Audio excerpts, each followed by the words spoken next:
জুবিনৰ জন্মদিন আহি আছে অহা নৱেম্বৰ মাহৰ 18 তাৰিখে 53 বছৰ সম্পূৰ্ণ কৰিলেহেঁতেন তেওঁ, কিন্তু এতিয়াও চলি যাব তেনেদৰে, সদায় থাকিব। আমি দৃঢ় প্ৰতিজ্ঞ, মই দৃঢ় প্ৰতিজ্ঞ, আমাৰ পৰিয়ালটো, আপোনালোক সকলো আমি একেলগে জুবিনক সদায় আমাৰ মাজত জীয়াই ৰাখিম। আৰু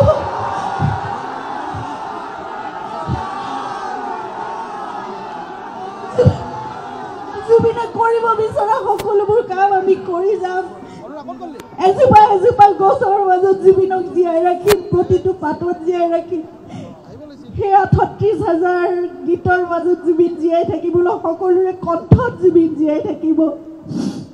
জুবিনৰ সকলোবোৰ গীত তেওঁ লিখা, তেওঁ কম্প'জ কৰা সকলোবোৰ গীত আমাৰ বহুত পলম হ'ল, কিন্তু এতিয়াৰ পৰা আমি চেষ্টা কৰিম যে সেই সকলোবোৰ যাতে আমি শৃংখলাবদ্ধভাৱে আমি ৰাখি যাব পাৰোঁ আমাৰ ভৱিষ্যত প্ৰজন্মৰ বাবে।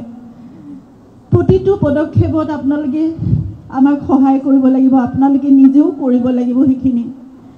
আমি গছ ৰুই যাম, সেউজ কৰিম অসমখন, উত্তৰ পূৰ্বাঞ্চলখন, জীৱকুলৰ বাবে আমি কাম কৰি যাম। নতুন প্ৰজন্মক লৈ জুবিনৰ ইমান সপোন আছিল, আৰু সদায় জুবিনে আৱেগত কান্দি উঠিছিল যেতিয়া নতুন প্ৰজন্মই কিবা এটা ভাল কাম কৰা দেখিছিল, যেতিয়া তেওঁৰ ওচৰলৈ আহি কিবা এটা কৈছিল যে এইটো কাম মই কৰিছোঁ দাদা, এইটো চাই দিয়ক। মোৰ ওচৰত আৱেগিক হৈ গধূলি ৰাতি আহি পেলাই মোৰ ওচৰত কৈ কান্দি যায়গৈ, চকু পানী ওলাই যায়গৈ। দেখিছানে, সিহঁতে ইমান ভাল কাম কৰিব পাৰে, মোৰ কিনো প্ৰতিভা আছে, সিহঁতৰ মাজত আৰু বহুত প্ৰতিভা আছে, সিহঁতে মোৰ অসমখনক বহুত দূৰলৈ লৈ যাব। গতিকে সেই সপোনবোৰ আমি পূৰা কৰিবই লাগিব।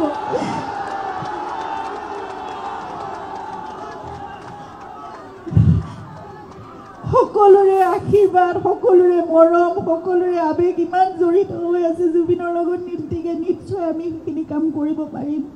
নতুন প্ৰজন্মৰ জুবিনৰ সপোনবোৰক কঢ়িয়াই দিব মোৰ বিশ্বাস আছে।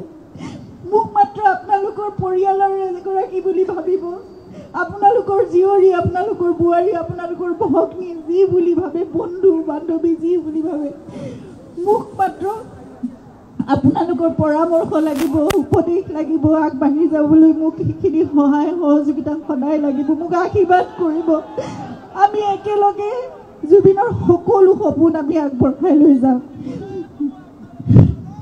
যে জুবিনৰ জন্মদিন আহি আছে অহা নৱেম্বৰ মাহৰ 18 তাৰিখে 53 বছৰ সম্পূৰ্ণ কৰিলেহেঁতেন তেওঁ, কিন্তু এতিয়াও চলি যাব তেনেদৰে, সদায় থাকিব।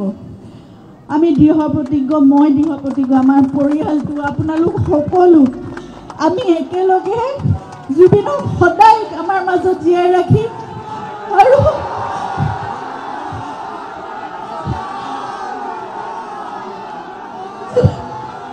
জুবিনে কৰিব বিচৰা সকলোবোৰ কাম আমি কৰি যাম। এজোপা এজোপা গছৰ মাজত জুবিনক জীয়াই ৰাখিম, প্ৰতিটো পাতত জীয়াই ৰাখিম। সেয়া ৩৬,০০০ গীতৰ মাজত জুবিন জীয়াই থাকিবলৈ, সকলোৰে কণ্ঠত জুবিন জীয়াই থাকিব।